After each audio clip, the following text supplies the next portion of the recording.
Hey guys, I've just wanted to show you all my strategy and what I do when I'm trading, so that you all have an idea of how I do my setups on the day. So when I start my day, I generally go to the higher time frame, which is the 4 hour or the daily, and I like to get institutional zones. So if you notice up here, these orange levels are my institutional zone. I do have a line up here for the weekly, so that just shows the weekly highs. So I like to get the highs and lows. I got the institutional zone right here. As you can see, last week we broke through this institutional zone. We came down here to another institutional zone, which we have now broken as well. So right now we are below another institutional zone, looking like we're headed back down here to this next institutional zone. So what I do is I get my levels on my higher time frame, like right here. I will put a line right here because this is a support level.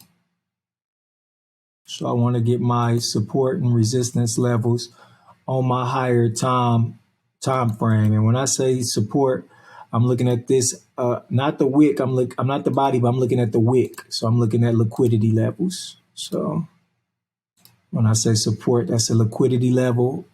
To the top side, I got a liquidity level right here. So we know the market is chasing liquidity to the top side and the downside.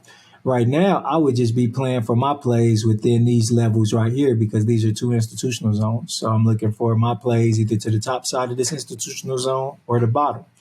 So what I do is then once I see what's going on a higher time frame, then I come down to smaller time frame with my other two charts. So this chart I may have on the, see that's on the 60-minute. This chart right here I have on the 5-minute. So I could put this one on the 15-minute. While this one is on the 5-minute, and it just gives me a better idea of what's going on.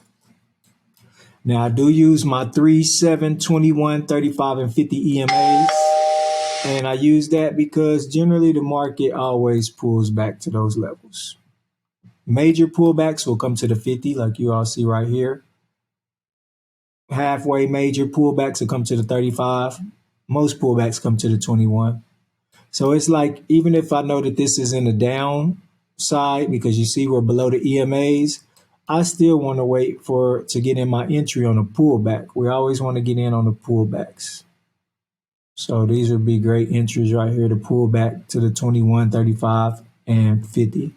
We want to get in on pullbacks right here. This is a great entry. Never chase the market. Never chase it. Always get back in on the pullbacks. So that's just a little brief introduction to how I trade, how I set up my charting on the day. Like I said, I get institutional zones and then I get liquidity levels and I play off of those. So hopefully this right here, that information can be a bit of help to someone else. Yeah, have a great one.